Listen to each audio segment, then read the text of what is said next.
a short review po sa ating na-discuss. These books are also called as group, the wisdom literature. Ayan po ang kanilang taguri, no? Nandun tayo, noong una yung the Torah or the Pentateuch, the 5 books of Moses. And then the historical books from Joshua to Esther. And then ito na ho yung kasunod, Job, Psalm, Proverbs, Song of Songs, and Ecclesiastes, known as the wisdom literature. Okay. Why are these books referred to as wisdom literature? Kasi nga po, the title of wisdom literature has been applied to these 5 books of the Old Testament. Okay. Sometimes they are also referred to as poetry. Kasi nga, yung wisdom na kanyang isinulat ay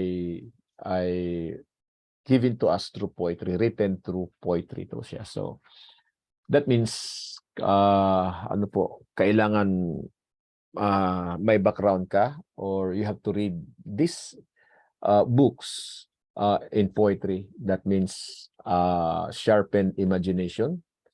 That means there are many things that are figurative language, metaphorical, and many other figure of speech that kinamit po dito sa wisdom literature po. So kaya it is also known as poetry, sapagkat nga ibinahagi ang wisdom sa atin in the form of poetry. Hallelujah.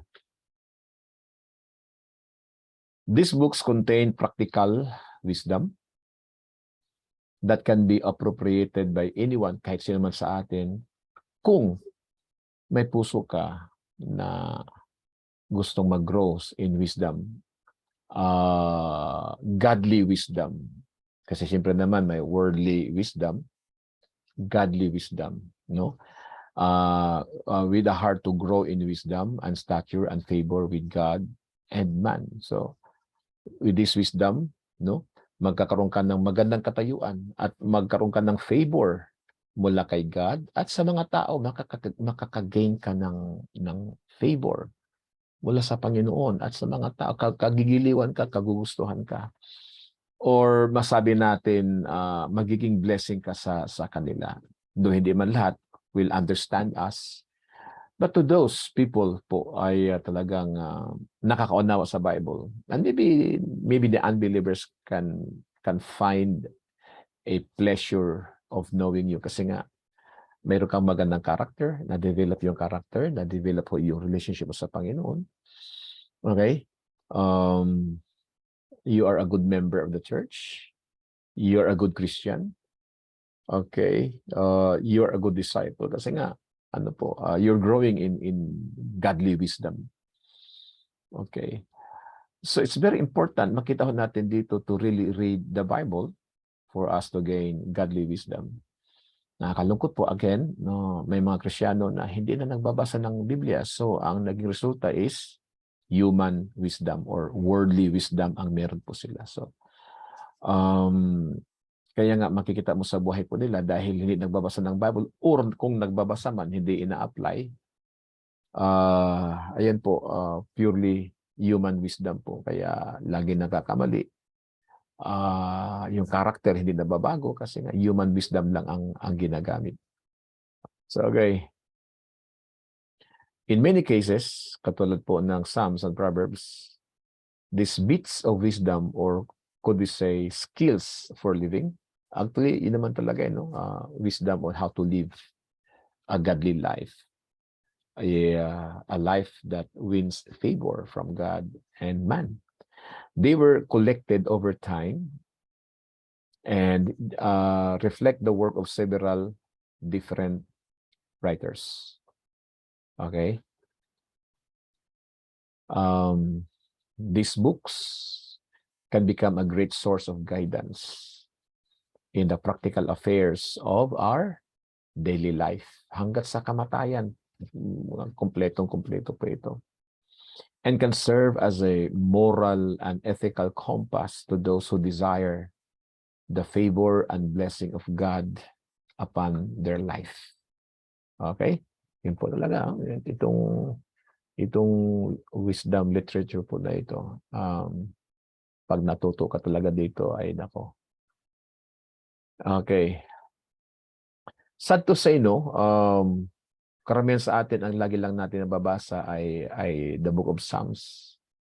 Hindi natin nababasa ang Proverbs, ang Job, ang Song of Songs, Ecclesiastes, which are dense po siya sa spiritual vitamins, no?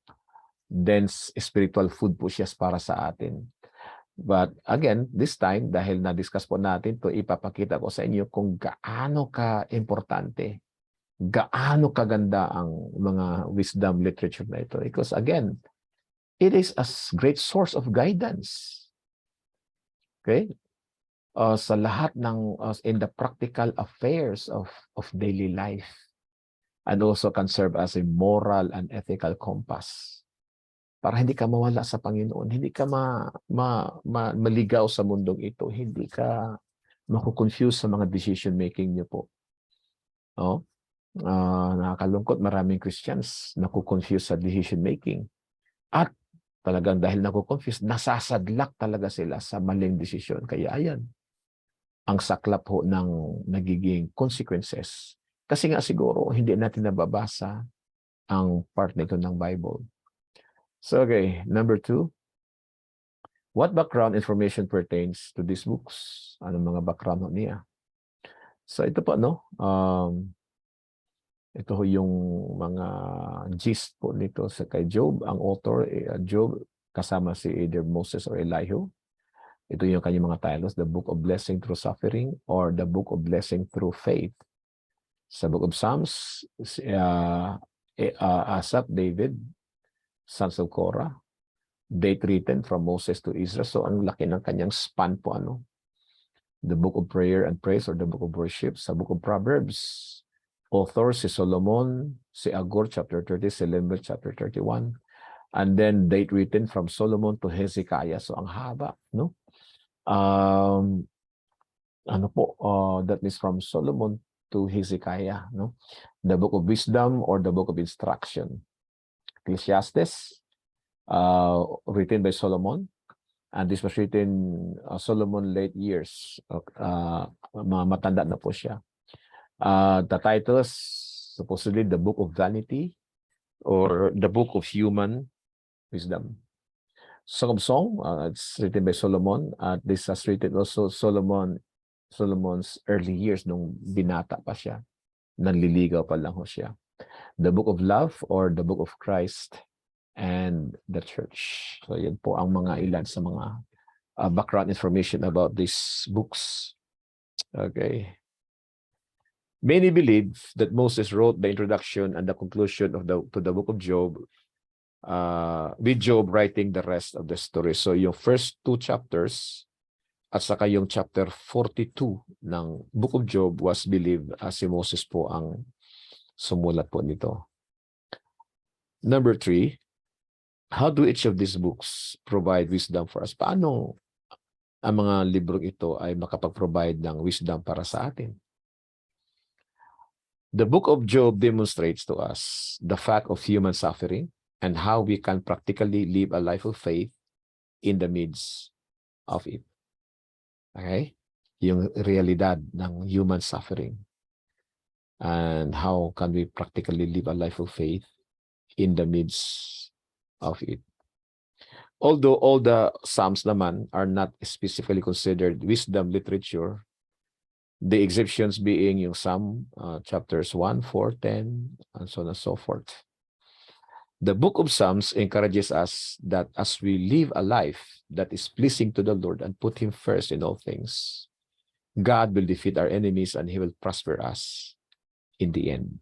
Yun talaga ang encouragement ng Book of Psalms sa atin, no? That to live a life that is pleasing to the Lord. And then put Him first in all things. Karoon ka ng fear of the Lord. Na ano man po yung mga, alam niyo, marami sa atin na misunderstand about our relationship with God. Ang karamihan kasi na misunderstand nila, as long as you are a Christian, okay na ako. Kahit hindi ako mag-church. Kahit hindi ako a-attend. Maling-mali po. Because binigyan ng Lord ang church where we can express our love for God. Kaya maling-mali po na sasabihin natin, Pastor, nagpipray naman ako sa bahay. Pastor, nag-worship naman ako sa bahay. Human wisdom po yan. Ano lang ho yan. Scapegoating na lang po sa katamaran ho talaga. Ganun. No? So, what is a life that is pleasing to the Lord? We obey God, and kung ano ang mga bagay na nalulugod ang Panginoon, isa noon is we participate sa kanyang kaharian, sa kanyang gawain. Kasi hindi naman po yan gawain ng tao, ng pastor, gawain ho yan ng pastor. Napipilis ang Panginoon, inuuna natin siya, di ba? Seek ye first the kingdom. Pag sinabing kingdom, kanyang gawain.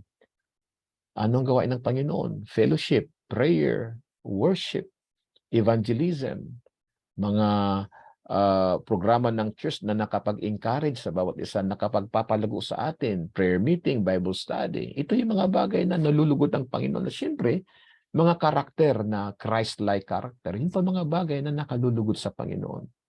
And then sabi dito sa Book of Psalms that if we live a life that is pleasing to the Lord and put Him first in all things, God will defeat our enemies. I-defeat. Kaya tinan mo mga Kristiyanong sa bahay lang, walang katagumpayan. Puro talo ho yung mga ganong klaseng buhay. At hindi nagpa-prosper sa pananampalataya. Well, it's okay for us maybe to maybe makaliban po tayo sa gawain. It's okay kasi may mga pagkakataon naman talaga na hindi po pwede, pero hindi po natin gawain yun, hindi na natin habit of absence. Kasi iba na ho yung habit na ho at saka yung talagang yung aksidente lang. Pero in my experience, in my life ho, ito ho talaga ang niyan. Kapag desire mo talagang pumunta ng gawain ng Lord, God will give you freedom. At kahit may mga hadlang, andin nagsisikap kang makarating, tutulungan ka ng Panginoon. Pero nga po, kung nadadaig ho tayo ng katamaran, nadadaig ho tayo ng kabisihan, pagbibigyan ka rin ng Panginoon, lalo kanyang i-allow niya ang kabisihan na lalamunin ka sa kabisihan. Lalamunin ka sa katamaran kasi yun na ang desire mo ng puso mo. Tinatamad ka na sa gawain. So pagbibigyan ka, lalo ka maging busy. Lalo kang mananabang sa gawain ng Panginoon. Again, don't tell me na, Pastor, hindi naman ako nananabang sa Panginoon. Again, where will you express your love for God? Sa bahay lang? Of course, maybe you can, but most of it sa kanyang kaharian, sa kanyang gawain. And God will defeat our enemies and He will prosper us in the end. The book of Proverbs as well provides us with a collection of wise sayings and observations that undoubtedly sprung from God's perfect wisdom upon Solomon in his early years as king. Okay. These proverbs provide practical principles for living in all areas of our life, including parenting, marriage, finances, business, and relationships, and etc. Marami pa pong iba, no? Na mababasa po natin. Ako po nung binata pa ako, even in my early years as a married man, I keep reading this book because marami akong nakuha ditong practical wisdom on how sa parenting. Dito nakakuha ako sa marriage, sa finances. Dito ako nakakuha ng maraming idea paano ko pangalagaan yung aking finances. Ang dami dito, no? Relationships dito at marami pang iba. Moral living, no? At marami pang ibang mga important subject na marami kang sa mga karakter, sa anger management, no? Sa lust management, no? Yung mga temptations management, nandito rin po. Paano ka makaiwas? sa mga tukso sa buhay, lalo na sa pride. Nako, ang dami kong natutunan dito sa Proverbs about handling pride. Ang hindi ko malimut-limutan talaga, I just forget the reference, ito ho. Talagang sinaksak ko sa utak ko. Pride first, then comes distraction. Hindi ko talaga malimut-limutan yan. Yabang muna. Kasunod, distraction ho. Ay, grabe ho. Grabe ho yan, no? And the isa pang favorite verse ko dyan sa proverb is, trust in the Lord with all your heart. And lean not on your own understanding. Lean not on human wisdom. In all your ways, okay, in all your ways, acknowledge Him. That means, make God first. Okay? Unahin mo lagi ang Panginoon. In all your ways, unahin mo lagi ang Panginoon. Unahin mo ang kanyang kagustuhan. Unahin mo ang kanyang mga batas. And then, in all your ways, acknowledge Him, and He will make your path straight. Or in other words, He will give you success. Or in other words, life will be better for you. Oh, diba? Kaya, ganda ko ng Proverbs. In fact, ilang beses ko nang binasa ito, ulit-ulit kasi hindi naman agad-agad natin maunawaan lahat. Pero dahan-dahan, no? As I read this book, ang dami kong natutunan when it comes to character development po. Okay? Sa parenting, dito rin ako na kumukuha ng good idea about parenting. Okay, so yan po, no? And then the book of Ecclesiastes naman is a very sad book in many ways. Why? Because it demonstrates how futile life can become when God's wisdom is rejected. Okay? Solomon, the wisest man on earth, became fool. Because why? He rejected God's wisdom.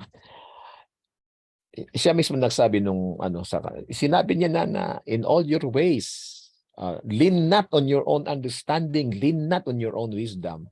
Siya bumagsak doon. Ayun, at the end of his life, ayan. Ang problema, matanda na siya. Ang hirap nang ibalik muli yung mga nasasayang na kahapon. Mga nasasayang na araw na hindi niya pinansin ang Panginoon. Nawala siya sa gawain. Nawala siya sa paglilingkod sa Panginoon sapagkat naroon na siya sa kanyang mga paganong mga asawa. Nilimot niya na ang templo. Nilimot niya ang kanyang relationship sa Panginoon. Ayun. Sising-sisi siya pero hindi niya na maibabalik. Yan ang problema, no?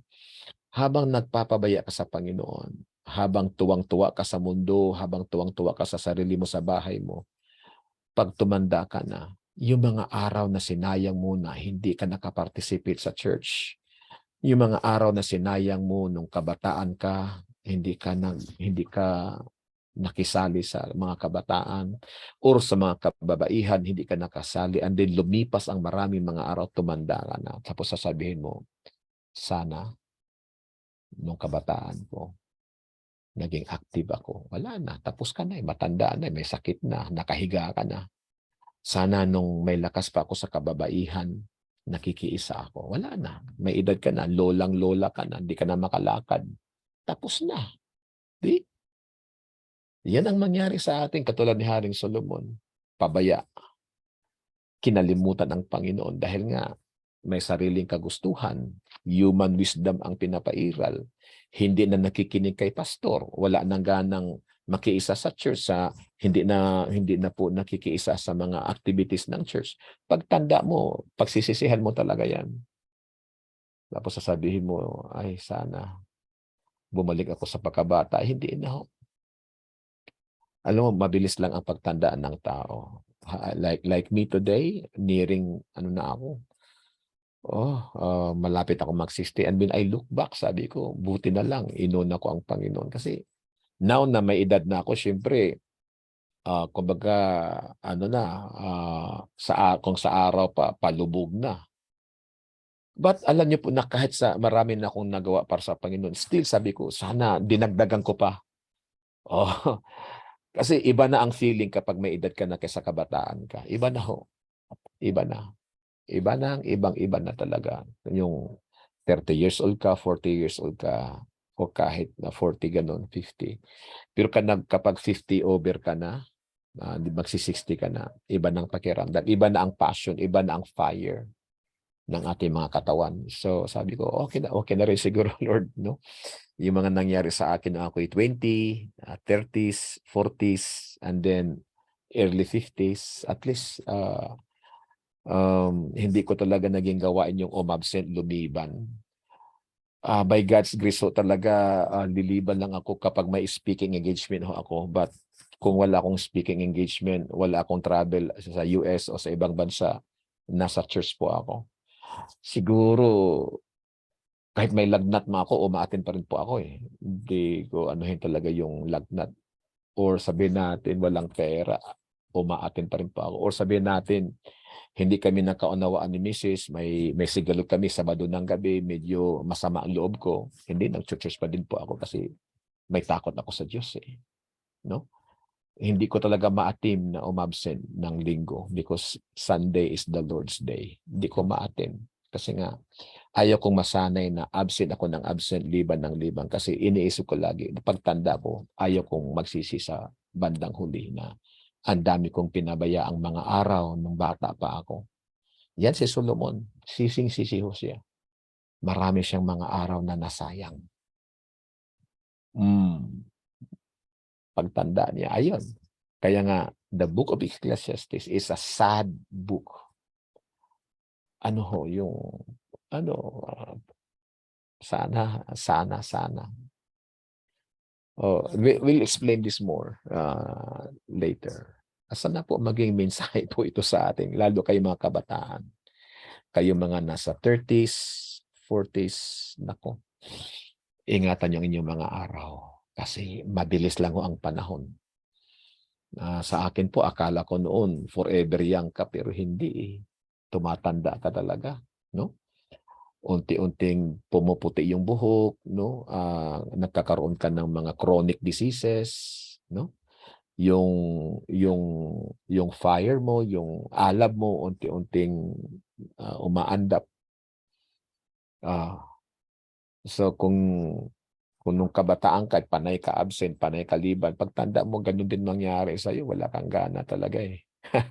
At kung gusto mong bumalik ang dati, hindi na po. Yung Lord, ibalik mo yung dati, hindi na. Matanda ka na eh. Kaya nga, we are only given one chance in life. Kumbaga, sa buhay ho, sa pelikula pa, isang take lang ho. Pag nagkamali ka sa isang take, wala nang second take, lalo pag matanda ka na. Wala nang second chance. Tapos na ho ang mga araw mo. Kaya nga, ngayon kung may edad ka na, di, yun na lang. Kung ano na lang ang meron tayo ngayon, pagsikapan na ibalik ho yung sa makakaya ho natin, yung dating tayo. Pero strength ng kabataan, wala na po. Lipas na tayo. Isa na nung kabataan ka, binanatan mo na katulad ko. Bumanat na ako, kaya okay na ako. Pero yung lagi tayong pabaya, Diyos ko, magsisisi ka talaga kapatid. I tell you, yung nasasabi na, Pastor, sa bahay na lang ako, hindi na ako sa church. Okay? Absent lang ako, hayaman ako sa bahay, Pastor, hindi na ako mag-church. O, hindi na ako makisali sa women's, hindi na ako makisali sa men, sa mga youth. Magsisisi ka pagdating ng panahon. Oho. Kaya habang may pagkakataon pa, pwede ka pa, makalakad ka pa, kung nasa edad ka na, hala, attend na. Huwag nang lumiban, huwag nang umabsent. Habang mayroon pang pagkakataon, nako, okay, tuloy ho tayo. Kung mayroon pang katanungan or reaction, the same pa rin po, you are free to give your reaction.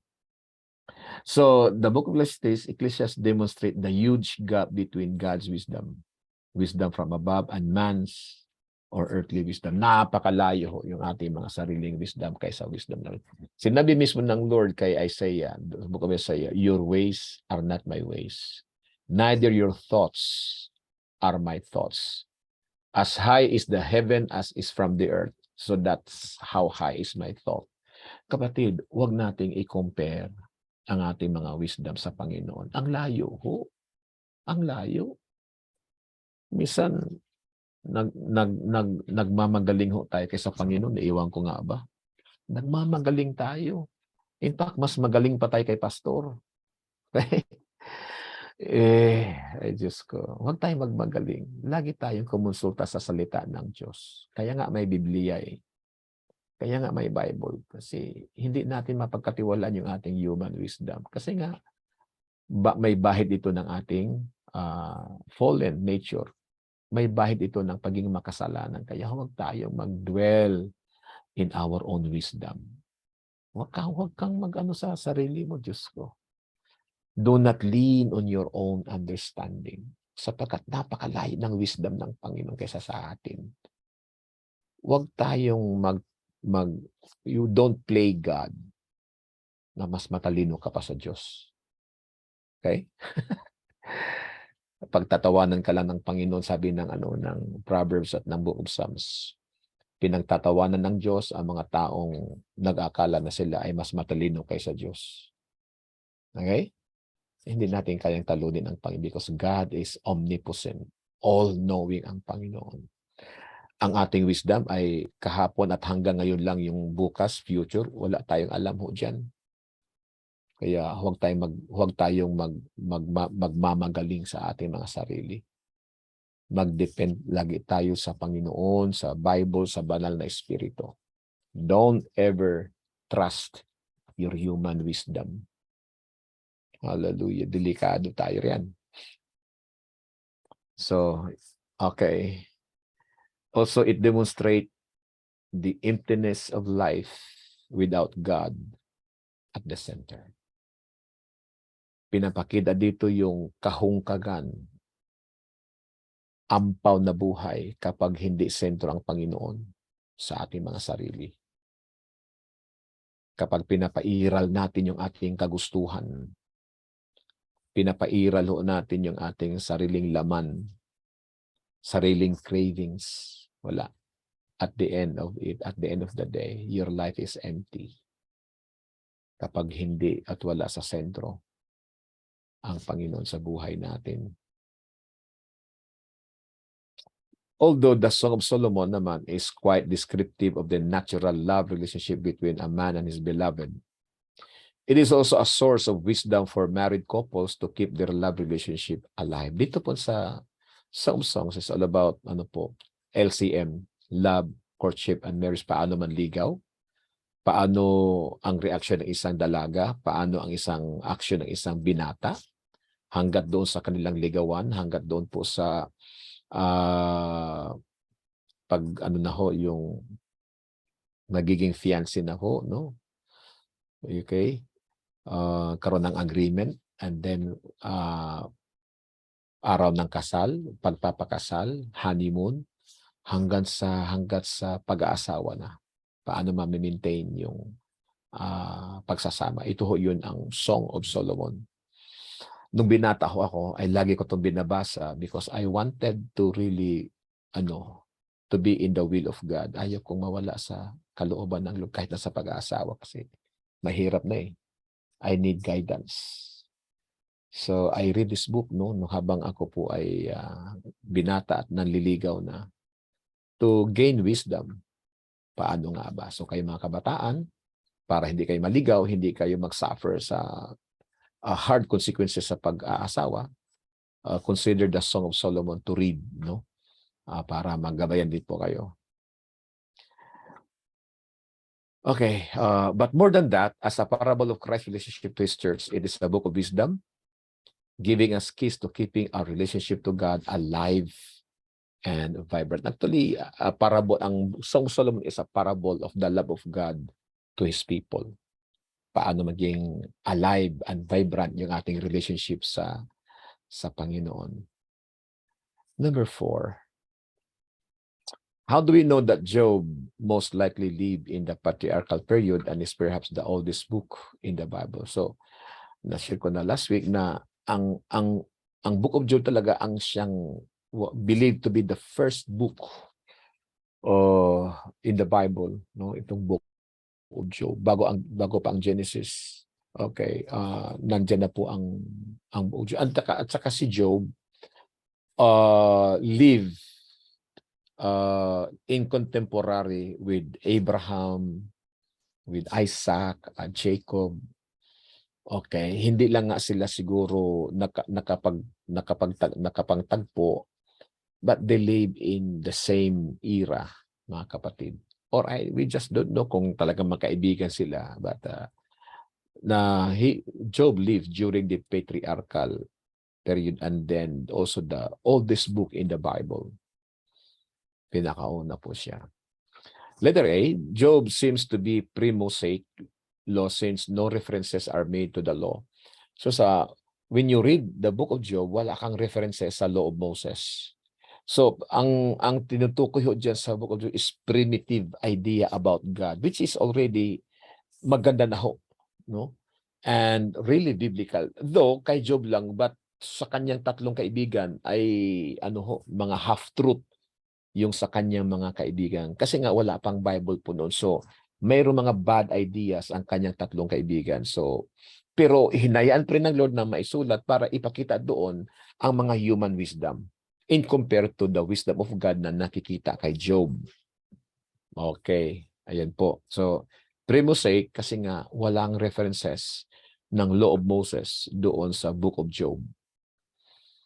Letter B, Job seems to have an unusually keen knowledge of the heavens and stars. Parang si Job yata mayroon siyang nag-aral yata siya sa astrology, no? O sa biology. Kasi when you read the book of Job, tadtado siya ng idea about biology, sa mga creeping things, sa karagatan, and then sa kalangitan. So air, land, and sea creatures, may idea si Job, no? At mga nangyayari sa galaxies, no? Mga stars, may mga pangapangalan pa nga siya eh.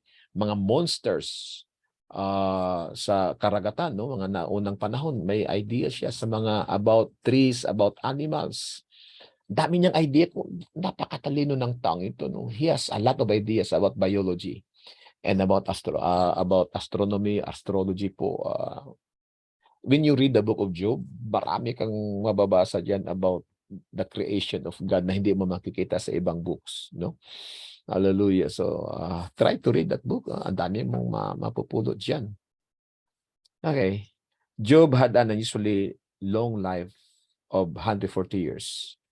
Mahaba-haba yung kanyang buhay.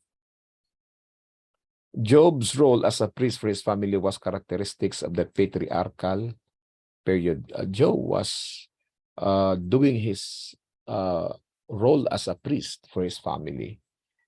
You can read that in the first chapter of the book of Job. Anong ginagawa niya sa kanyang relationship sa Panginoon at sa kanyang mga anak. The fact that Job's wealth was measured in livestock would fit well in the patriarchal period of history. Okay, ang bilang ng wealth noon ay hindi sa sasakyan, hindi sa mga bahay, o hindi sa pera, kundi sa livestock. Ang measurement ng kay Abraham, no? Yun ang measurement ng livestock. Kay Lot, no? Kay Solomon, yun ang measurement ng wealth ng unang panahon. Number 5, why do we call the book of Job as a blessing through faith rather than blessing through suffering? Even though Job is often cited for example in suffering, the Bible focuses on the perseverance of Job through his suffering. Yung response ni Job sa suffering, no? Yung kanyang perseverance, ang talagang finocus ng Bible. It is Job's response to that suffering that make him an example of faith. Okay? And then every child of God will experience, lahat tayo, trials and tribulations. But it is the faith and patience that we maintain in the process of suffering that will produce the character of Christ in us. Perhaps another title would be the book of patient endurance. Okay, sa book of Job. Okay. Yun po, kahit tayong mga Kristiyano, I don't know if we have really read the book of Job, at if we are well oriented with the book of Job, or naririnig lang natin sa preaching, naririnig lang natin sa patuto ng ibang mga tao, kinukot si Job, ang laging namamagnify ang suffering. We got the wrong idea. Minsan pa nga kino-compare nga natin sa iba kapag si Job nga nag-suffer, ikaw pa. Si Job nga nagtagumpay sa suffering. Si Job nga ganun. Sometimes we have the wrong idea. Ang message talaga ng Job is, yung patient endurance in the midst of suffering. Yung faith in the midst of suffering, no? And how the proper response to suffering. Kasi nga ang nagiging misunderstanding lagi ng book of Job is the question, why suffer? Why there is suffering? That is really the wrong question. Kasi bakit po? Suffering really started when Adam and Eve sinned against God. And we cannot attribute suffering to God. Hindi natin pwedeng ma-attribute ang suffering mula sa Panginoon, no? And so, kasi nga, it is man who instigated suffering. God made a way para matulungan tayo sa ating mga suffering. Okay. And then, that in spite of the suffering, still, nasabi nga, Satan meant it for bad and God meant it for good, no? Na in spite na hindi na yan maiwasan, ano naman ang ginagawa ng Panginoon? Ito na ginagawa ng Lord na bagamat nagsasuffer yung tao, but then God allowed it para ma-develop yung ating faith. Because pag walang suffering din, hindi ma-develop yung ating faith. At pag walang suffering, hindi ma-develop yung ating patience, yung ating endurance. At hindi rin matitest ang ating pananampalataya. So, ang ginawa ng Lord, ginawa nitong suffering to test our faith hanggang saan tayo manghahawakan sa Panginoon. Okay, hanggang saan tayo maglilingkod sa Panginoon. Yun na ang nagiging alternative diyan, no? Kaya nga sabi doon na all things work together for good to those who love God. So, suffering ay ginawa ng instrument ng Panginoon para i-test ang mga Kristiyano kung hanggang saan tayo. And then, nandiyan na, in fact, sa mga mag-apply ka ng trabaho, mag-apply ka ng pagiging pulis, sundalo, or what, may training, may suffering, may trials na pagdadaanan. Kahit nga mag-practice ka ng driving, magsasuffer ka sa sigaw ng magtuturo sa'yo, tatay mo, masisigawan ka talaga kasi gusto mo matutong mag-drive. Pero kung gusto mong matutong mag-drive, patience lang, magsasuffer ka minsan, namamatay ng makina, kinakabahan ka, grabe, trauma, no? Parang ayaw mo nang mag-drive. Pero kung gusto mo mag-drive, you have to be patient in practice driving. O minsan nababangga, nasasagi, or napapagalitan ka, o nasisigawan ka. Ayun, that's it, no? Gusto mong matuto. So, with that, no, ma-experience sa practice driving, masisigawan ka, or what happened, ang hirap natututo ka doon hanggang sa matuto kang mag-drive, magmaneho, di ba? Kahit man ako nung nag-aral ko magmaneho, grabing sigaw ang inaabot ko diyan, no? At mga kaba, trauma, grabe sobra. Pawis. So, pero through those experiences, nagiging good driver ka, nagiging magaling ka ng driver. So, ganun po ang mga pagsubok sa buhay na ginagamit na ho yan ng Panginoon. No? So, the question is not really why. The question is, what, Lord? Ano ngayon, Panginoon, ang gusto mong mangyari sa buhay ko? And let me experience that, Panginoon. So, yun po, the book of patience. Endurance. So kung mababago yung ating perspective, mababago yung ating pananaw sa sufferings.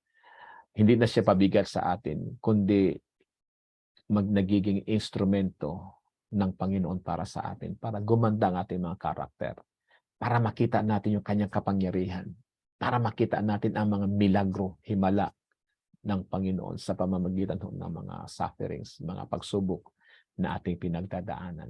Hallelujah. Okay. Wala pa hong question. Okay, sige lang po. Uh-huh.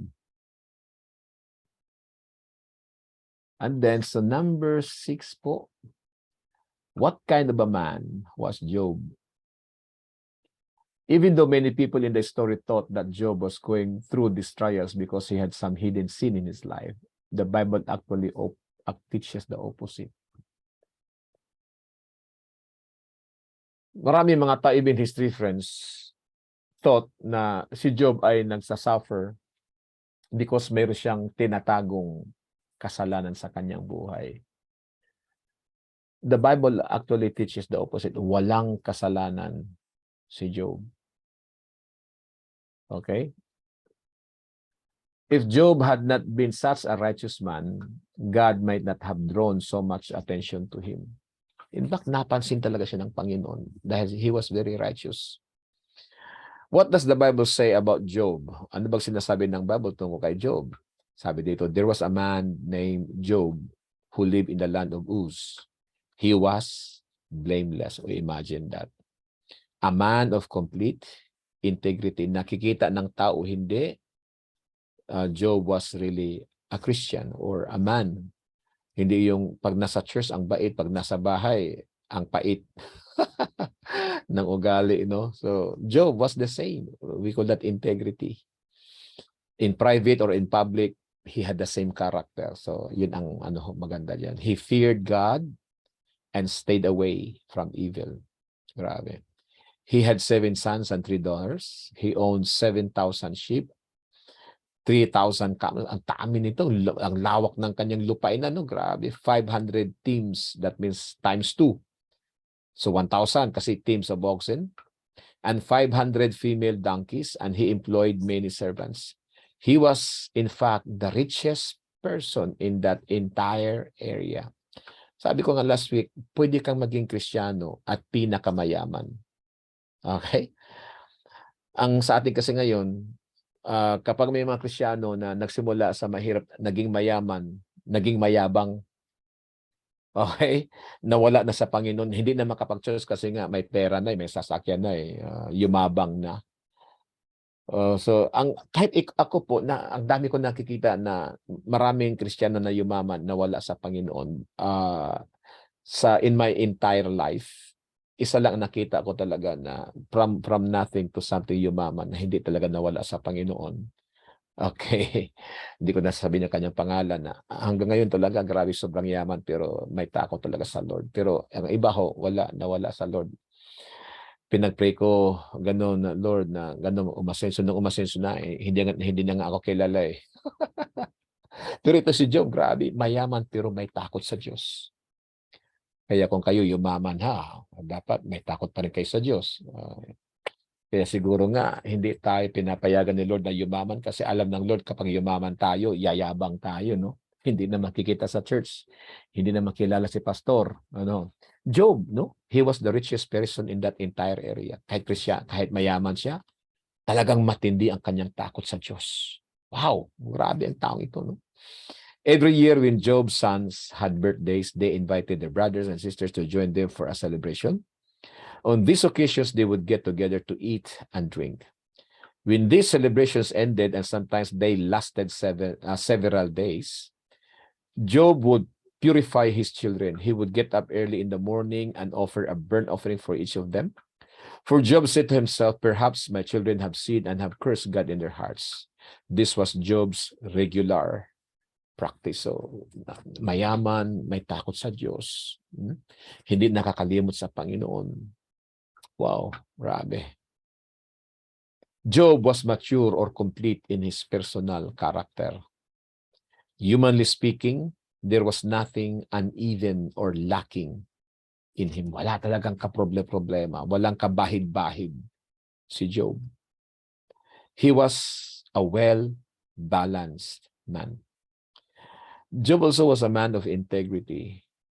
In all of his dealings with others, he had proven himself to be an upright or righteous person.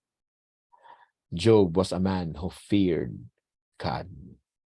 So posible na may ang dami mong pera and yet you are righteous. You are a man of integrity. Hindi ka nang nandadaya. Hindi ka nang lalamang sa kapwa. Ginagampanan mo yung responsibility. Kahit kanino man. Hallelujah. It's possible po talaga. Job was a man. Taong talagang may matinding takot sa Diyos. Hallelujah. May matinding paggalang. Inuuna lagi ang Panginoon. Because of this, we have to believe that he was a wise man. Matalinong tao. May godly wisdom. Yung sinasabi ko, kapag lagi mong hinahangad ang wisdom ng Panginoon, bibigyan ka ng Lord. Pero kapag mag-depend ka sa human wisdom, mahirapan ka talaga. Job also was a man who shunned evil. Hindi talaga siya pumapalya, no? Na isyan or iwasan ang anumang bagay na masama, hindi kalugod-lugod sa Panginoon, makasisira sa kanyang relationship sa Panginoon, sa kanyang family, no?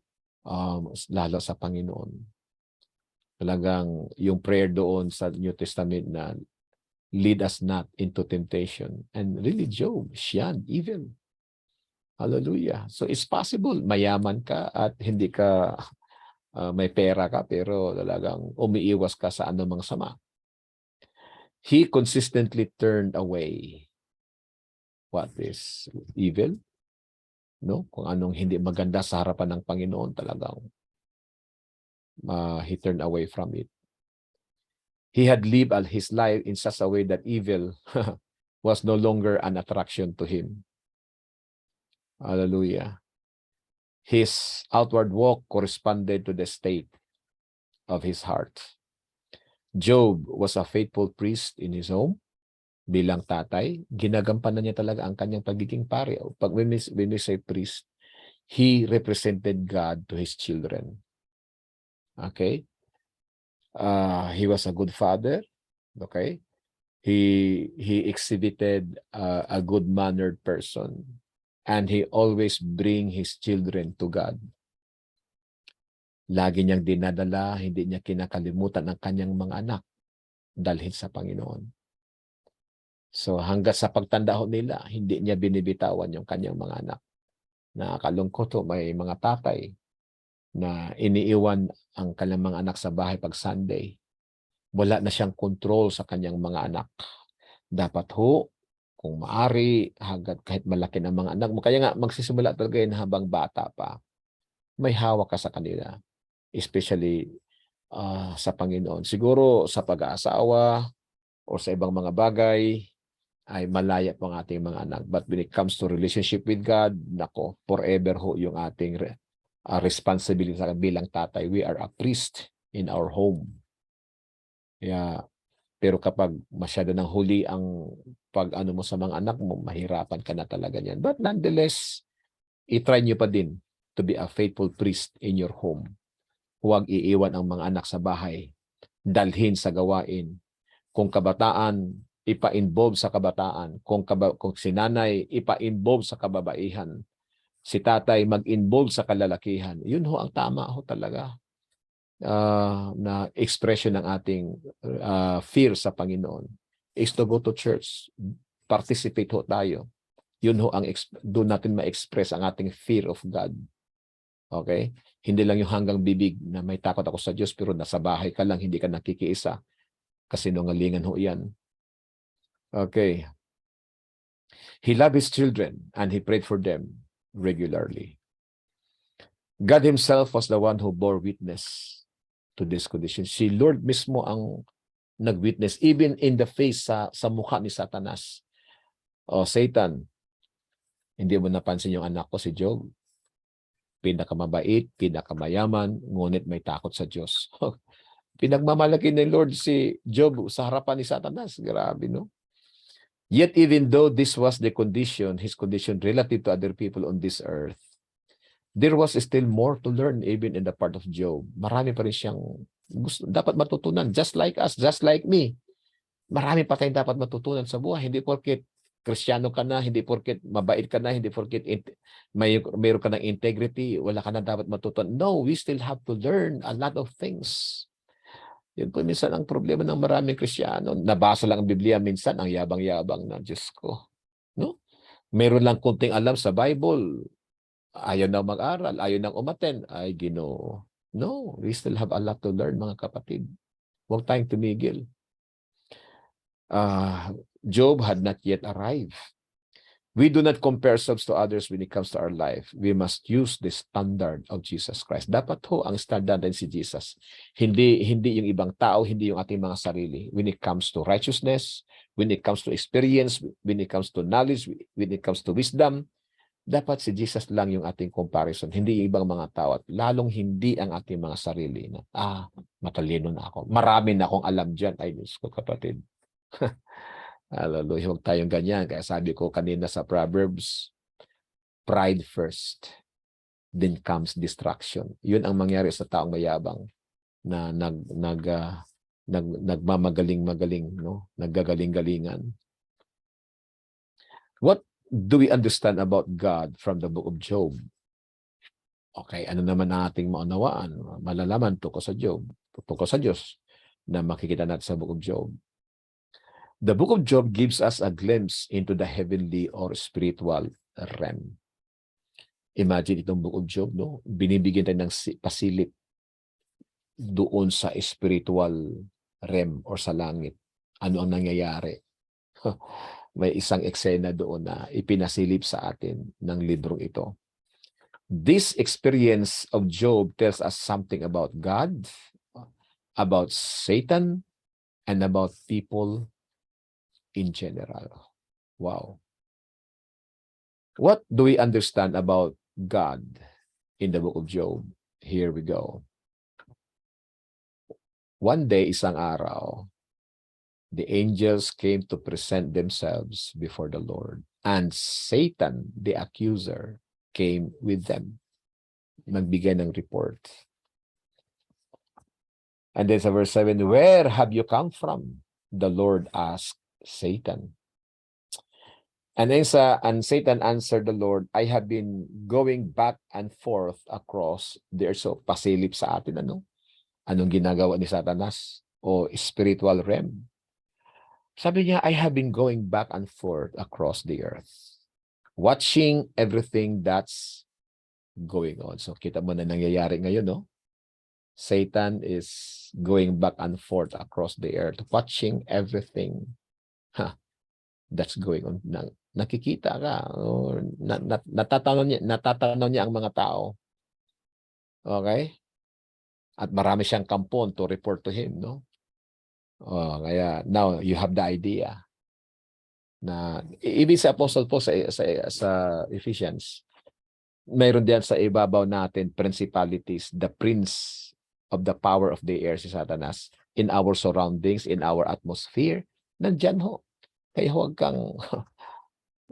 kang aanga-anga. Okay? Huwag kang mag-ano sa sarili mo. Okay, silipin mo to. Ito yung ginagawa ni Satanas. I have been going back and forth across the earth, watching everything that's going on. Then the Lord asked Satan, have you noticed my servant Job? He is the finest man. See that si Lord mismo pinagmamalaki si Job. He is the finest man in all the earth, a man of complete integrity. He fears God and will have nothing to do with evil. And then anong reply ni Satan kay Lord?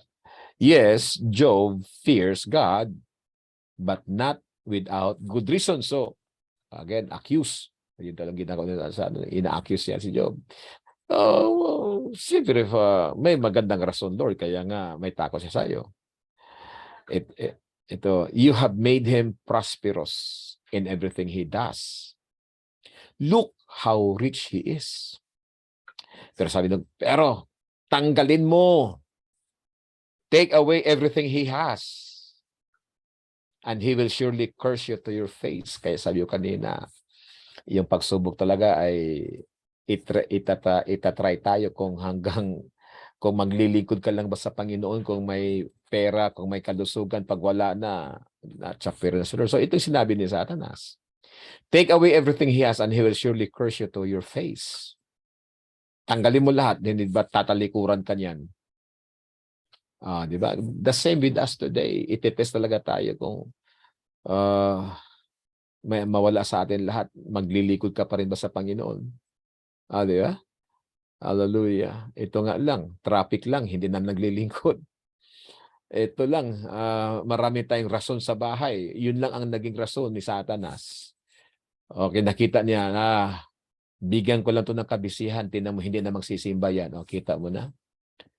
Bibigyan ko lang ng kabisihan yan, hindi na magsisimba. Bibigyan ko yan ng assignment tuwing linggo sa kanyang trabaho, hindi na magsisimba. Tinan mo, Lord. O, diba? Ganyan ho, minsan, ginagawa ni Satanas. Okay? Titinan niya. Okay, titinan kung sa ganung mga bagay, maglilingkod ka pa ba? Tatanggalan niya, bibigyan ko yan ng kabisihan. Okay? Ng anong mga anik-anik diyan, tingnan mo, hindi na magsisimba yan. So, kaya sabi lang, all right, you may test him. So, here we see, ina-allow ng Panginoon si Satanas to test us. It's not God who tests you. God allowed evil, Satan, to test us. Because God cannot be tempted by evil. Hindi galing sa Panginoon ang pagsubok. Ina-allow ng Panginoon sa atin. Okay? Malinaw yan malinaw yan. Okay? Kaya huwag natin, Lord, bakit mo ako pinabayaan? O Lord, why this? Dapat sana, Lord, anong purpose mo kung bakit ina-allow mo si Satanas na i-test ako at atake, satanic attack. Pero alam naman natin sa ngayon na maraming problema na kagagawan ho natin talaga. It's the consequences of our actions. Kaya nga dapat i-categorize po natin po yun. Iba yung satanic attack. Iba rin ho yung mga consequences ng ating mga wrong decisions, mga wrong actions in the past. Yun ho, consequences rin po yun. Kaya nga nagsasuffer ho tayo sa ating mga wrong decisions. Wrong choices po yun, mga yun. Kaya minsan hindi natin pwedeng isisi lahat kay Satanas. Okay. Okay, all right, you may test him. The Lord said to Satan, do whatever you want with everything he possesses. But ito naman, may limit eh. May limit si Satanas, but don't harm him physically. Yan, purihin ang Panginoon, no? So Satan left the Lord's presence. Hallelujah. Letter A, from that verse or passage, God wants us to go on, no? In our life, there is always room for improvement. And then God works for our good. Even though Job would not understand it right away, he was going to be a better man when the trial or suffering was over. Hallelujah. Okay? So, despite po sa mga pagsubok, God wants us to go on in life. And most especially, patuloy sa pagkapit sa Kanya at paglilingkod. Life has to move on. Hindi porket may pagsubok ka ay hindi ka na mag-church. Mas lalo kang mag-church. Hindi porket may pagsubok ay hindi ka na maglilingkod sa Panginoon, magtatampo ka na. You have to go on. Okay? And then God works for our good. No? Ina-allow niya si Satan to those things in our life. We may not understand it like Job, but after that, we will be a better person after the trial is over. Let us see, God desires progressively greater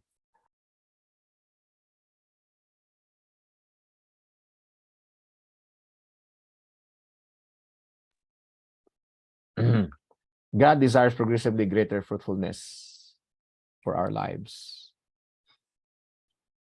Hallelujah. Every branch in me that does not bear fruit, He takes away. And every branch that bear fruits, He prunes, tinatapyasan ng Panginoon, that it may bear fruit. Nasasaktan ng halaman kapag tinatapyasan nun, tinatanggalan ng mga sangang hindi namumunga. So, that's the way how God deals really with us. At walang sino man sa atin exempted. Lahat po tayo, dumaraan po tayo dyan. To make us better people. Not bitter. Okay? God desires to enter into a deeper and deeper relationship with His children. And this is good reasons, and these are reasons of why God allowed suffering, trials in our life. God also has every circumstance under His control. Things are never out of control. Kasi minsan sa mga pagsubok, parang out of control na ang buhay natin. Wala nang patutunguhan, wala nang kapararakan, ika nga. But remember, if you are a believer and you keep on hanging, in every circumstance, God is always under control. Everything is under control by God. So huwag tayong mawala ng pag-asa sa buhay. Number 8 po. What do we learn about Satan from the book of Job? Ano naman ang mga natutunan natin about kay Satanas mula sa book of Job?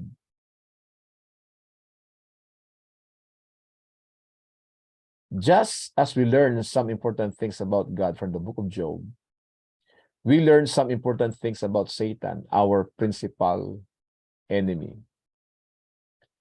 So let's learn about who Satan is. First of all, Satan is a limited and finite being. Limitado siya. That means he is not omnipresent. He cannot be in one place in another. Marami lang ho siyang mga kampo na magre-report sa kanya.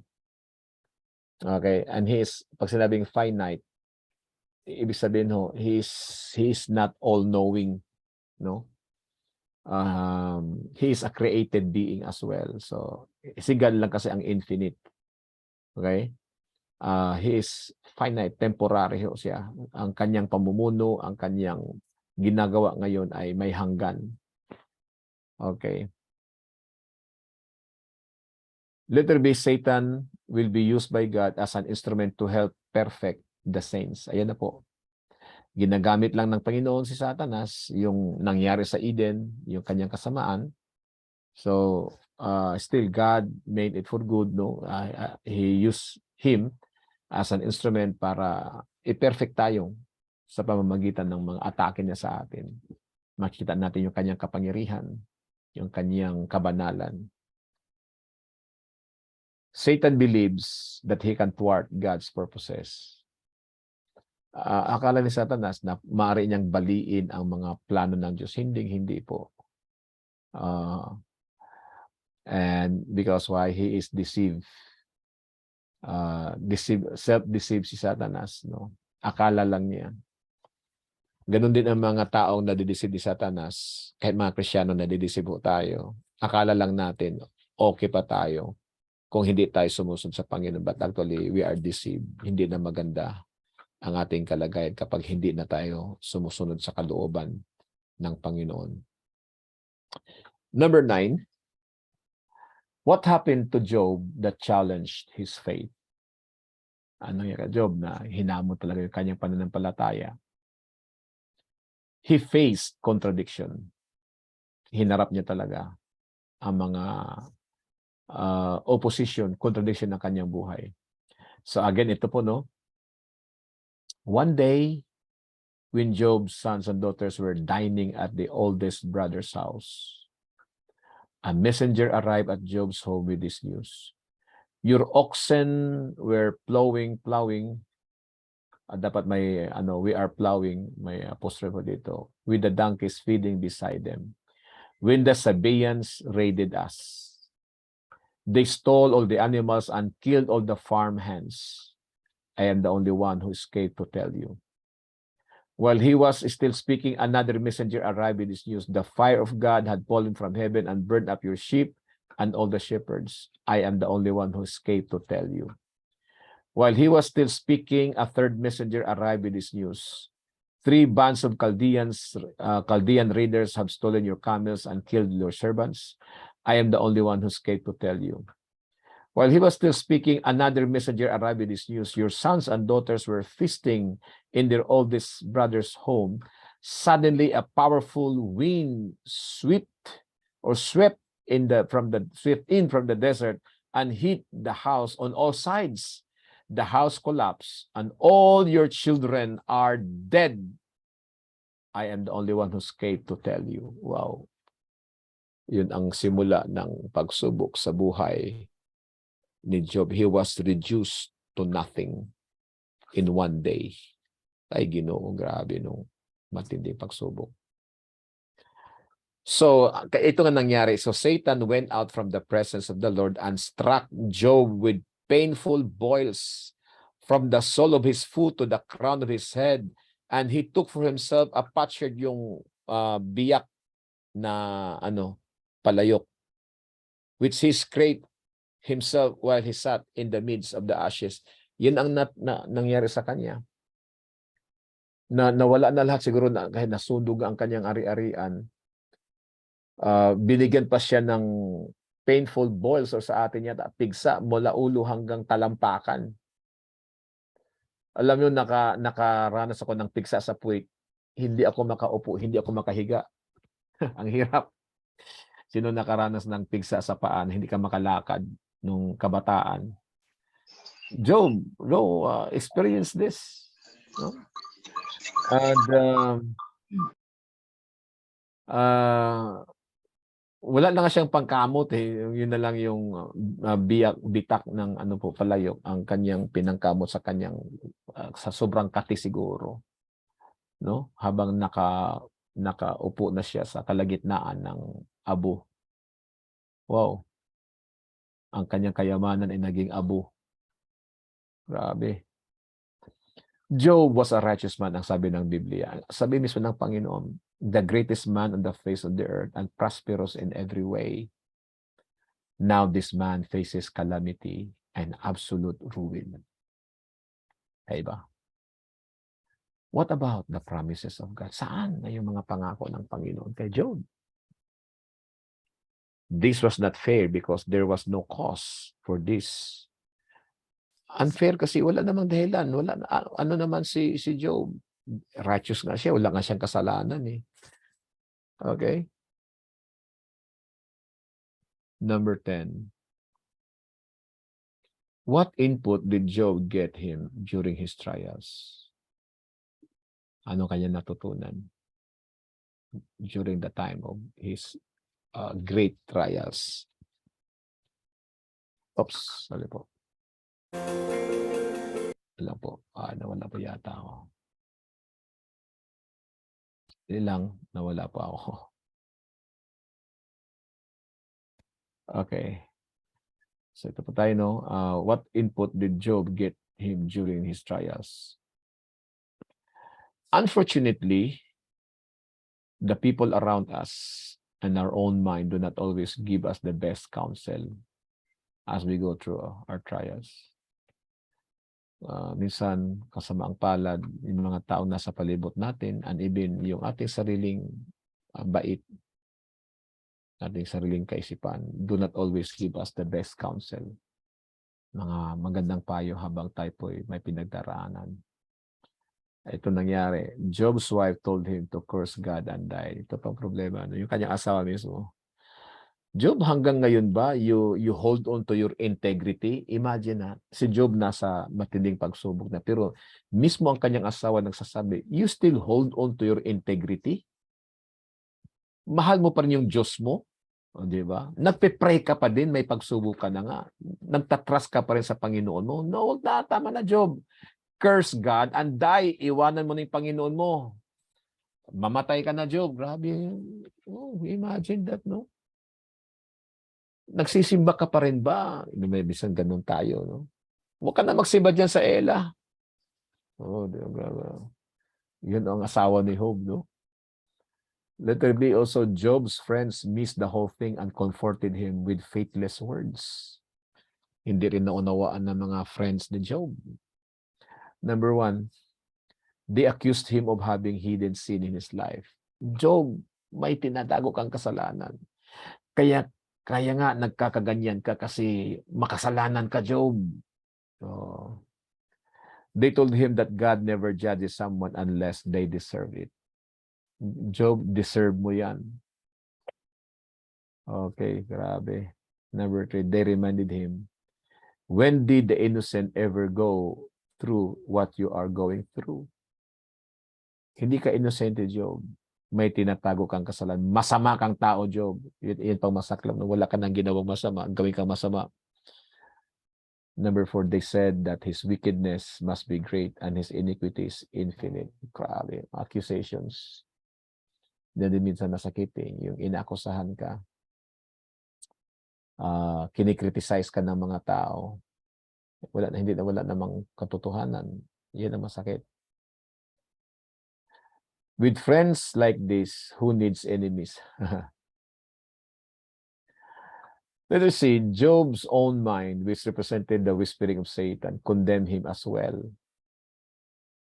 Nandyan pa ang whispering ni Satanas. Job's mind told him, yung kanyang utak, pinagsabihan din siya, you are worthless, Job. Siyempre, Satan whispering to his mind, to his brain. Yun din talaga mangyari sa atin kapag may mga pagsubok, no? Talagang dinadown natin lalo ang ating mga sarili. You are worthless. You will never amount to anything again. There is no hope for you. And then, why me, Lord? Bakit ako pa, Panginoon?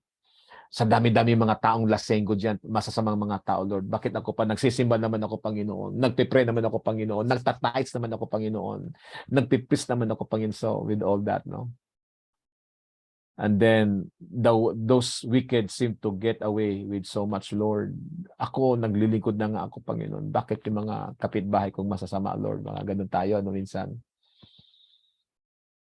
Job wanted to reason with God as to why he didn't deserve what he was going through.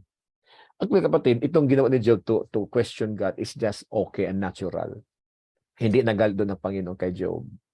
Sa atin din po, kung mayroon tayong mga suffering, you can really unload your emotions sa Panginoon. At hindi magagalit ang Diyos po dyan. Okay? Though sometimes we have the wrong idea, you can ask, you can commune with God and you can express your feelings, emotion, anger sa Panginoon. And this is what Job did. And God listened. Imagine that, ha? Hallelujah. And then sabi ni Job, I would present my case before him and fill my mouth with arguments.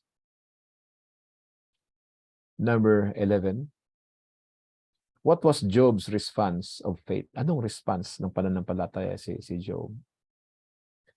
Even though those around Job had their interpretation of his dilemma, and even though his mind was in confusion during this season, Job maintained a positive confession of faith.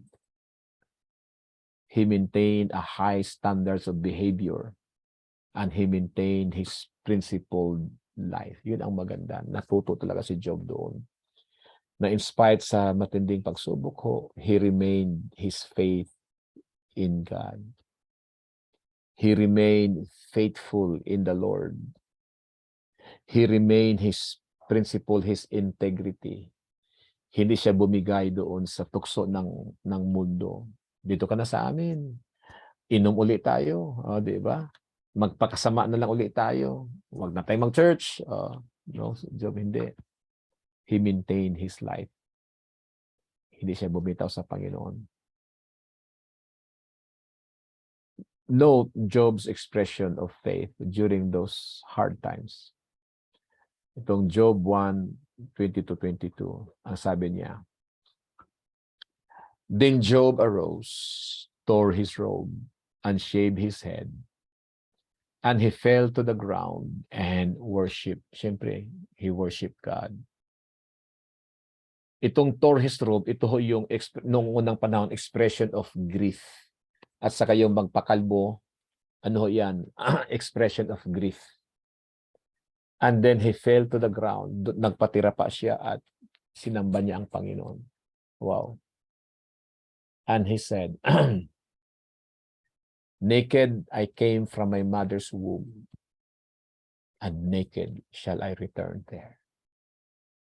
Hubad akong lumabas sa sinapupunan ng aking nanay. Hubad din akong babalik doon. The Lord gave, and the Lord has taken away. Ang Panginoon ang nagbigay, ang Panginoon din ang babawi. Purihin ang pangalan ng Panginoon. In all this, wow, the same. Job did not sin nor charge God with wrong. Hindi siya umalis sa Lord. Parang sa atin, no? Kahit may mga pagsubok, nandiyan pa rin sa church, worship God, lumuluha, pinupuri pa din ang Panginoon. Hindi nagtatampo, hindi galit sa Diyos. Hindi galit sa, kasi minsan tayo galit na sa family, galit na sa church, galit na sa pastor, galit na, kumbaga wala ka ng kaibigan. But Job maintained. Wow. Maganda yung kanyang idea about, ito magandang idea about sa mangyayari sa buhay. Naked I come from my mother's womb, naked I shall return there. The Lord gave, and the Lord has taken away. Maganda yung kanyang perspective in life. So, sa akin po, no, though I really cannot brag myself about this. Because I have this idea. Though hindi naman po rin sinasabi na hindi na ako nasasaktan, siyempre nasasaktan po ako. Nung nawala ang mga magulang ko, talagang sabi ko, matanda ang mga nanay, tatay ko. And then, sabi ko, I have to prepare myself. And the Lord will take them away. So, masakit, kinuha ang mga magulang ko, but yun ang aking idea. Si Lord ang nagbigay, si Lord ang bumabawi, si Lord ang babawi. So, take the pain away, Lord. No? Kahit man po sa mga nung nasunugan kami doon sa probinsya, or even in my experience in life, maraming mga bagay na nawala sa akin, mga opportunities. Sabi ko din, Lord, ikaw ang nagbibigay, ikaw din ang kukuha. Even now, sa aking sarili, no? I have always prepared myself in the long run. Lord, kung anong meron ako ngayon, ikaw din ang babawi nito, Lord. Kaya prepare me na kung anong mawala, talagang ganun ang buhay. Kayo po, ihanda nyo rin ang inyong mga sarili dyan. We are finite beings. Hindi habang panahon, buhay tayo. Hindi habang panahon, kapiling natin ang ating pamilya. Hindi habang panahon, mapakinabangan natin ang mga bagay na ating binili. Kaya nga, as I always said, habang may pagkakataon, maglingkod ng todo sa Panginoon. Especially yung mga opportunity to serve the Lord. Mga araw natin, kapatid, si Lord ang nagbigay, si Lord ang babawi niyan. Time will come, mauubos yung araw mo. Pag pinabayaan mo, lagi kang absent, lagi kang wala, lagi kang may rason, babawian ka ng Panginoon dyan. Mahirap na po. Paghandaan mo yan. So ngayon, habang bata ka, habang may pagkakataon pa, use things properly. Use your days properly. Use your money properly. Okay? At love your family deeply. Love everyone. Love your church. Love everyone, no? Sa church, sa yung men's ministry, yung women's, mahalin mo yung youth. Ano man, yung young couples na grupo ninyo, yung inyong young pro, mga kabataan, magnification team sa music ministry. Mahalin mo, bigay ng Lord yan sa inyo yung talent niyo. But remember, si Lord ang nagbigay, si Lord ang kukuha niyan. Hindi habang panahon atin yan. Hindi habang panahon nasa kamay natin yan. Kung ikaw ay pastor, ikaw ay officer, hindi habang panahon officer ka. Kaya nga, gampanan mo ang pagiging officer mo. Huwag kang palaboy. Huwag kang maraming rason. Malayo kami, pastor. Ba't mo tinanggap yung responsibility? Tapos hindi mo magampanan, kapatid. Itinaas ka ng Diyos diyan. Pag dumating ang panahon, baka hindi ka na aabot yan sa office, sa pagiging office mo. Dahil hindi ka naging faithful. Okay? I give you this message in this part. The Lord gave. The Lord has taken away. Magagawa mo yan, blessed be the Lord. Kung napakinabangan lang todo, you have been enjoying serving the Lord since you were young until you get old, ayaw mong lumiban sa church. You help the church. And then when the day that the Lord takes away everything from you, ang masasabi mo talaga, hallelujah, blessed be the name of the Lord. Hindi yung, ay sana, sayang, sana Lord, noon pa ginawa ko na, yan ang gagawin, mangyari sa'yo, pagsisisi. Kasi pinabayaan mo mga oportunidad. But Job can say, blessed be the name of the Lord. Kaya nga, pakinabangan natin ng todo ang mga pagkakataon na meron tayo. Job 2, 9-10. Then his wife said to him, do you still hold fast to your integrity? Curse God and die. But he said to her, itong sabi ni Job, you speak as one of the foolish women speaks. Yun kadalasan ang mga advice ng sanlibutan o ng mga taong hindi nakakaalam. Ba't ka mag-church pa sa ELA? Di ba? Umalis ka dyan sa church mo. Wala kang pakinabang dyan. Ayan, you know. Kung kailan ka naging Kristiyano, nakaganyan-ganyan ka na. Huwag ka nang mag-church dyan. Huwag ka na dyan kay Pastor John.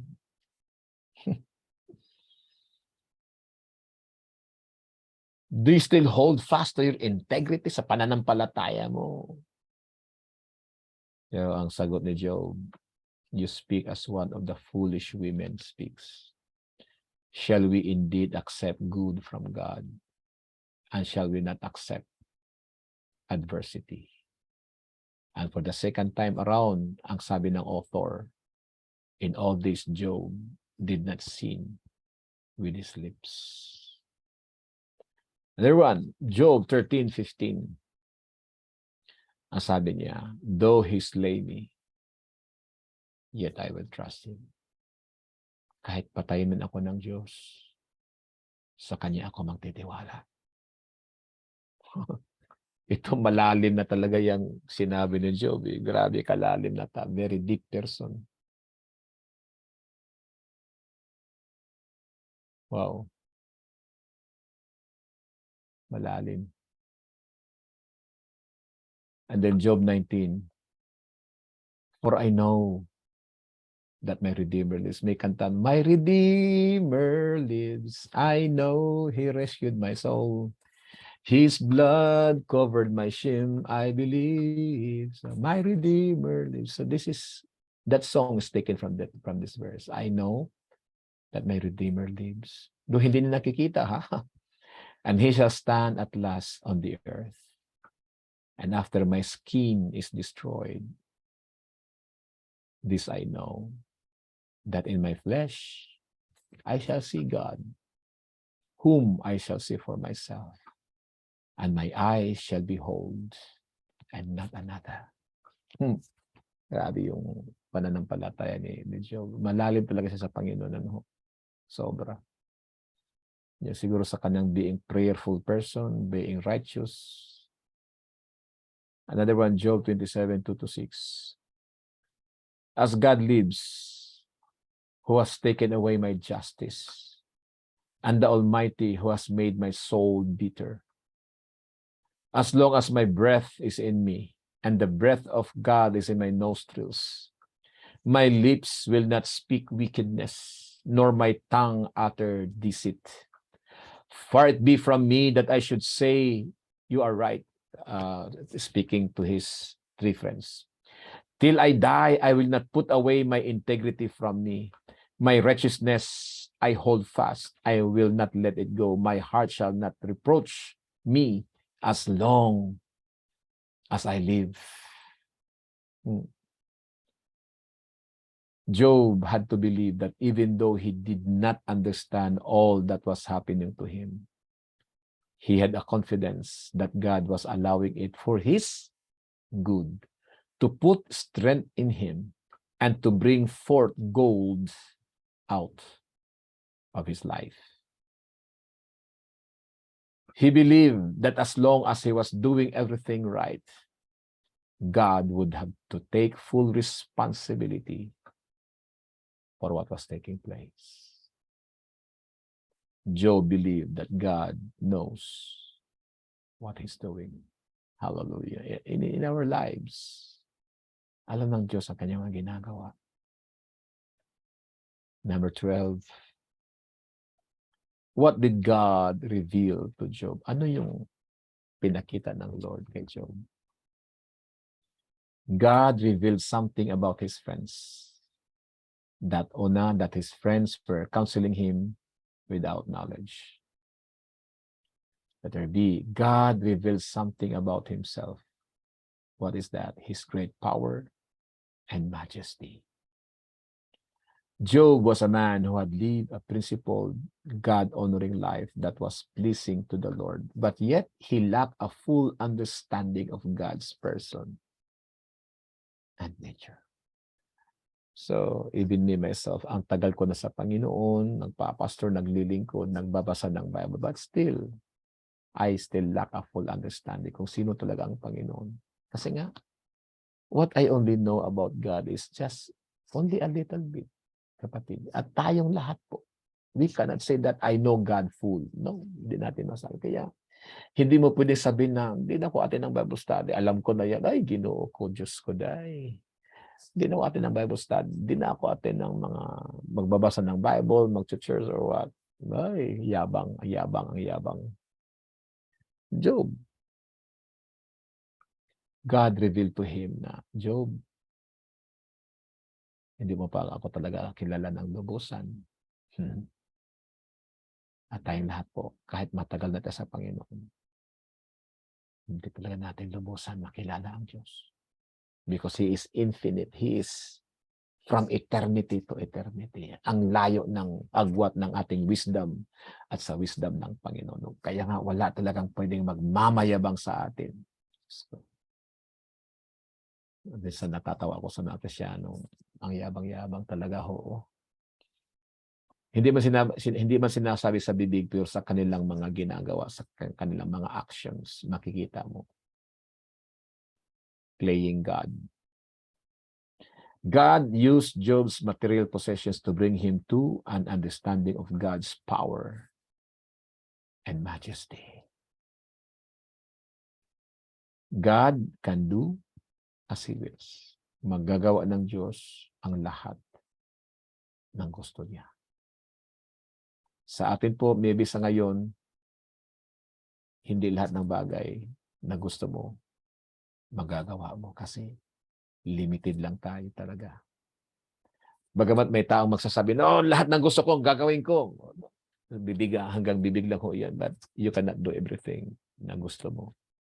Because lahat, limitado po tayo. God will often sacrifice the external to deal with the internal. None of Job's friends could understand this. They offered every human reason for what was happening to Job. But God's desire was simply to bring Job, into a closer personal relationship with Him. Wala nang iba. Ang daming in-offer ng mga kaibigan ni Job. Ito yung gawin mo, itong gawin mo, ito yung purpose dyan. No? Ang kay Lord, He allowed all these things to bring Job into a closer personal relationship with God. But this could only happen. Mangyari lamang ito if Job had a greater revelation of God's true greatness and power. When God spoke to Job in the final chapters, Job got this revelation. Number 13.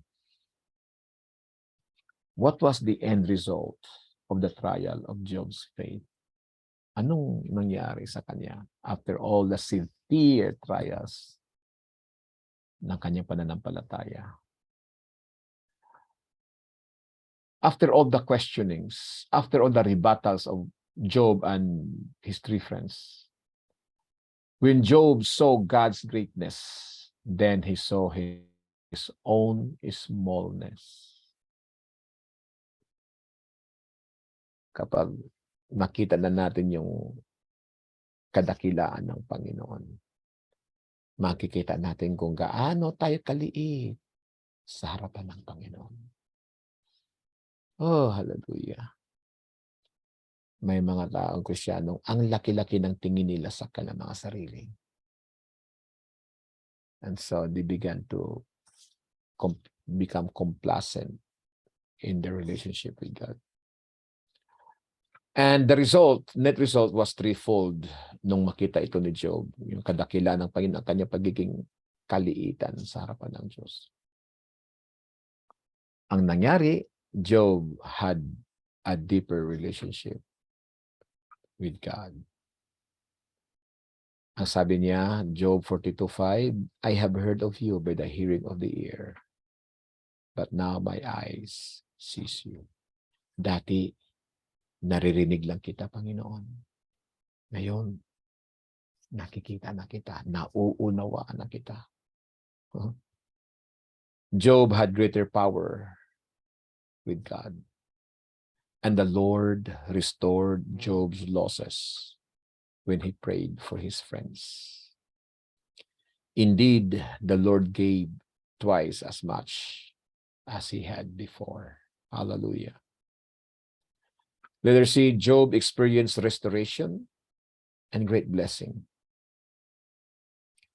When we respond properly to the dealings of God, they will always bring us into a deeper relationship to God and great spiritual blessing.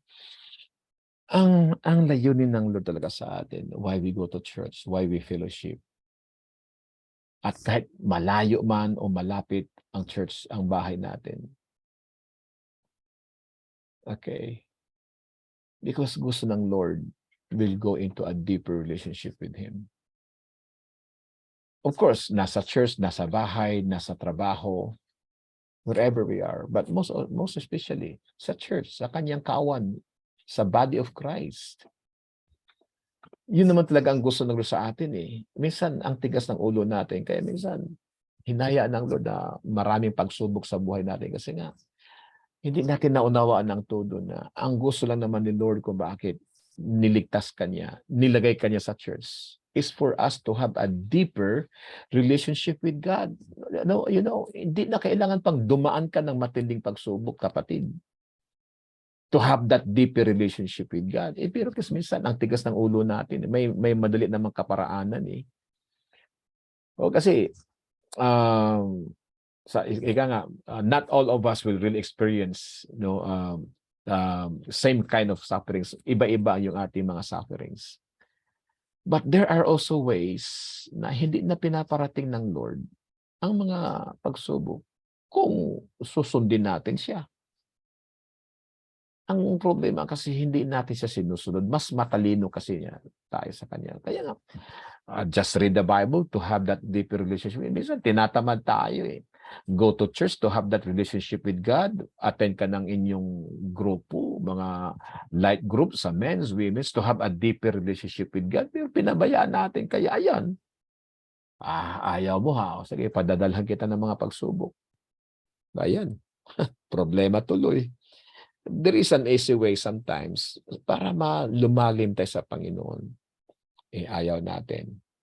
Kaya sinabi nila, may kasabihan tayo, kung ayaw mo sa santong dasalan, idadaan ka ng Panginoon sa santong paspasan. Okay. Note Job's life before the test and after the test. Tingnan natin. Before and after. Okay, sanay tayo dyan sa mga before and after. Ito, yun. Ito. Before the test, age 70. And then, ito yung sa gitna, suffering. And after the test, he lived until 140 years. Ang taas pa ng panahon ang kanyang ibinuhay. So, another 70 years, binigay sa kanya ng Panginoon. Imagine that. binigyan pa uli siya ng another 70 years to live. Wow! Kaya umabot siya ng 140. And then, meron siyang 7 sons. He had 7 additional sons. Ibig sabihin, namatay yung kanyang unang 7 anak, di ba? Namatay.